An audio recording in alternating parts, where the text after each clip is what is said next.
Three NFL teams that are going to be way better in 2023 than they are right now, guys. That is the theme of the video. I've got my three teams picked out based off of a number of different things. These three teams right now, not very many people optimistic about, but I'm going to give you guys some reasons for why these teams will inevitably, even if they don't really make many offseason moves, why they inevitably will improve in 2023.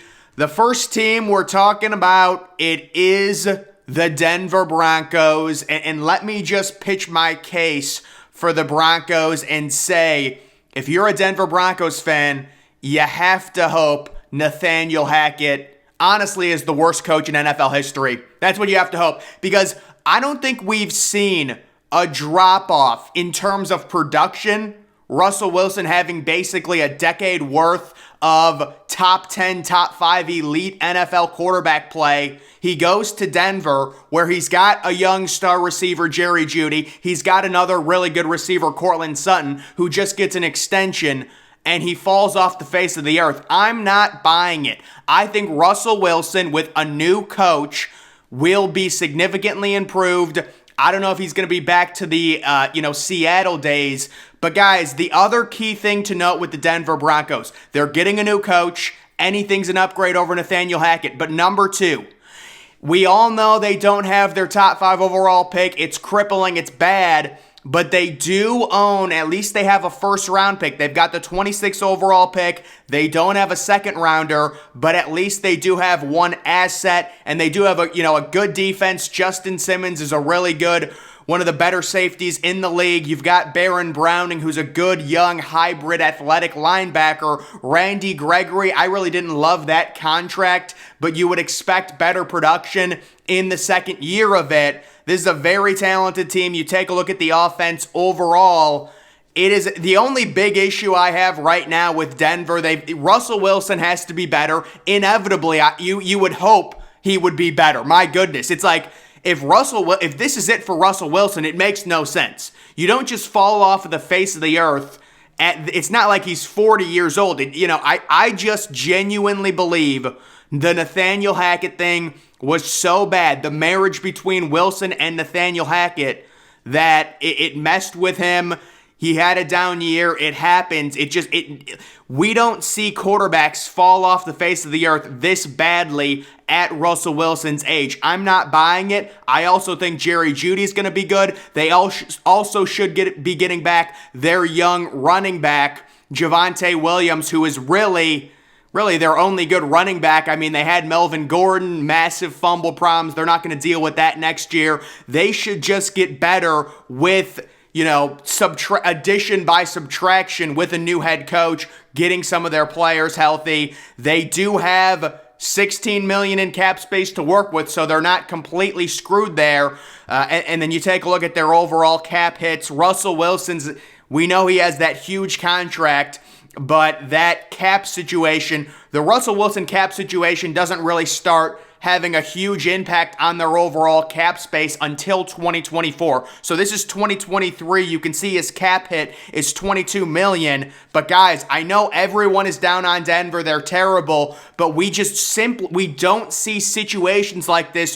where a quarterback who was a top 10, borderline top 5 QB for 8 or 9 straight seasons completely fall off. And it wasn't like Russell Wilson had this crazy stockpile of talent in Seattle in most of those years. Yes, he had a great defense, but once the Legion of Boom kind of started to dissolve in 2015, 2016, he was still a really good quarterback. And again, it's not like he has all these superstar receivers. He ended up getting DK Metcalf towards the end of his Seattle days. He had Tyler Lockett, who's good. Doug Baldwin was solid, but it feels like if Russell Wilson is done, the Denver Broncos are screwed. And I don't think Russell Wilson is done. I think this is a one-off horrible year.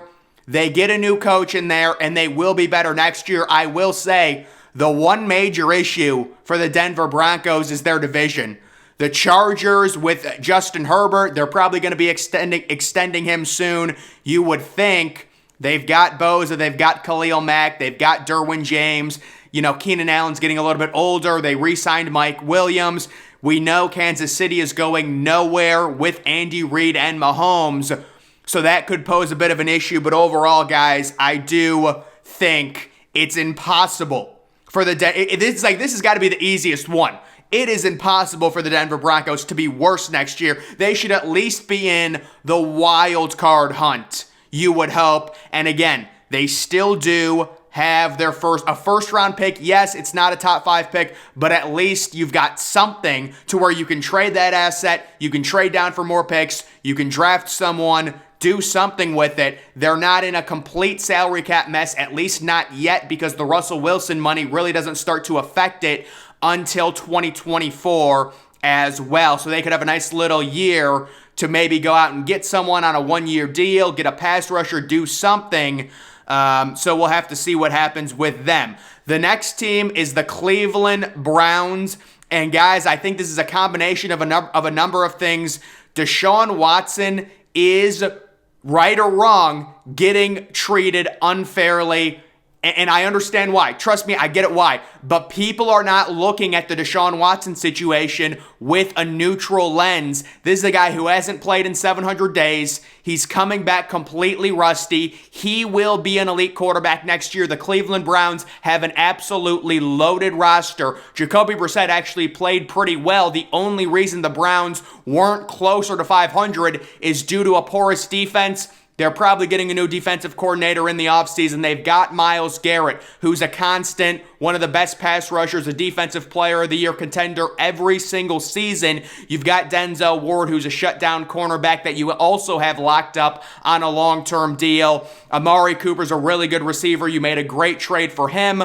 It's tough. You trade for Watson. You don't have a first-round pick. But, guys, this is a situation very similar to Denver. The franchise quarterbacks, the quarterback situation, I think, is just going to be so much better for the Browns.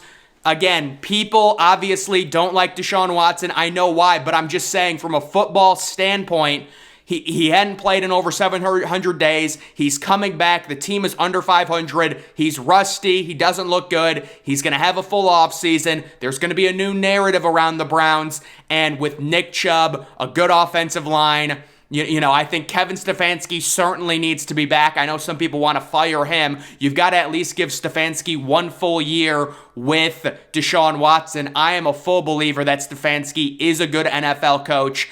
The Browns, just based off of the quarterback situation getting better and Deshaun Watson really settling in as a starter, they're going to be a lot better. The AFC North, that's another division that might be a gauntlet. I guess it depends what happens with Baltimore and Lamar Jackson with that contract, but Cincinnati's going to be a mainstay with Joe Burrow. The Steelers are only going to get better with Kenny Pickett, getting older, getting more experience, things like that. But I do think the Browns, again, it's like the quarterback situation is going to get so much better in Denver and in Cleveland. These franchises inevitably, even if they don't make any offseason moves, will get better. So the Browns are another team that I really like. And then when it comes to the third team, you can take a look at the Browns cap situation right there. Myles Garrett, a ton. Deshaun Watson with a massive cap number. They do need a new safety for sure. But how about Jadeveon Clowney? I think Jadeveon Clowney, hopefully he gets more healthy. He is underrated because he doesn't get a lot of sacks, but he's really good against the run. And you've got Greg Newsome, you've got Denzel Ward. They're just a very talented roster. They do need linebackers. They do need linebackers for sure, and they need another receiver. They don't have their first-round pick, but they can pick maybe someone like Xavier Hutchinson out of Iowa State. That's someone I really like, possibly in the third round. And then the third team that I think will be better guaranteed, it is the Indianapolis Colts. So I am going with all AFC teams, but guys, the Colts are doing something I absolutely love. They're going full tank mode right now.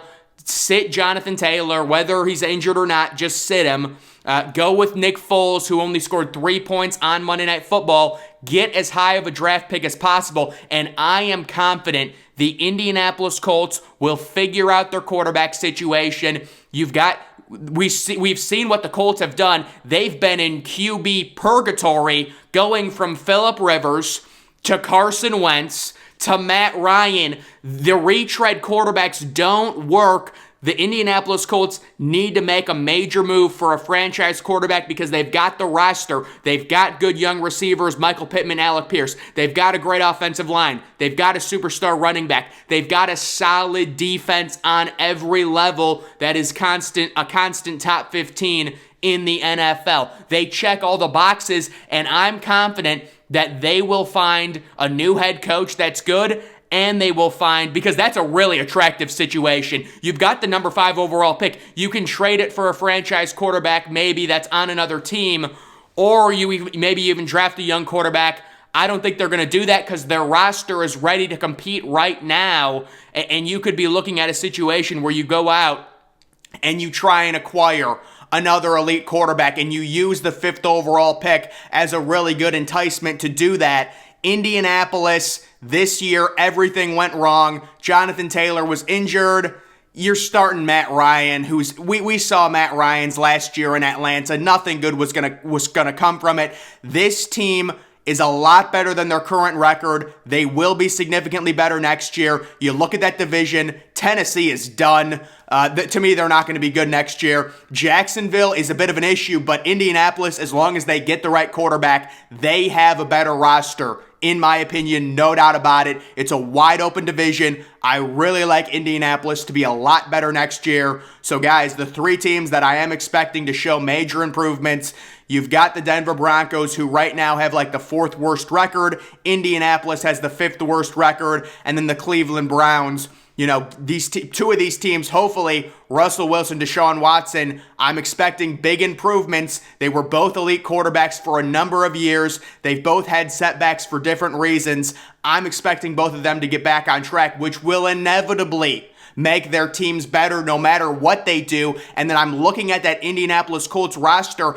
and I'm seeing a situation where it's such a loaded team. The only thing they need is the quarterback. Yes, it is the hardest part. But if you've got an asset like the 5th overall pick, maybe it even gets better considering the Colts are tanking and they're going to lose these last 2 games. Maybe it becomes the 4th overall pick and you could either draft a young quarterback. But if I'm Indianapolis, the only young quarterback I'm drafting is Bryce Young, but you could draft a young quarterback, or you could use the number 4 pick as part of a trade package to try and get another franchise quarterback, and they do need a new head coach, but it is a very attractive job when you look at that roster. And also, if you're a quarterback you're mad at your team, could you imagine if they got Derek Carr? Oh my God, that would be 4 straight years for Indianapolis getting retread quarterbacks. I don't think they're going to do that. I really don't think they're going to do that. They need to get an elite quarterback, look at the market, or draft a young one. That's the 2 things that Indianapolis needs to do.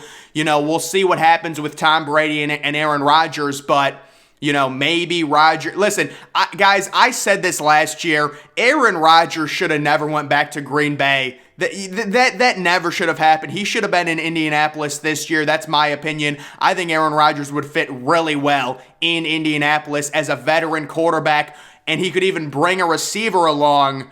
And the Colts do have significant cap space to really make all of this work. And by the way, that's cap situation for the Indianapolis Colts. That's with Matt Ryan having a massive cap number, and they could save $17 million, or I think they could say, $17 million is what they save if they cut Matt Ryan. It does create $18 million in dead money. I think they're going to have to do it. What a horrible trade that was for Matt Ryan. But either way, they've got a superstar interior defensive lineman, DeForest Buckner, and really just a solidly built roster. So those are 3 teams, guys, that I do think are going to be way better. The Denver Broncos, even though they're in a tough division, Russell Wilson getting a new coach.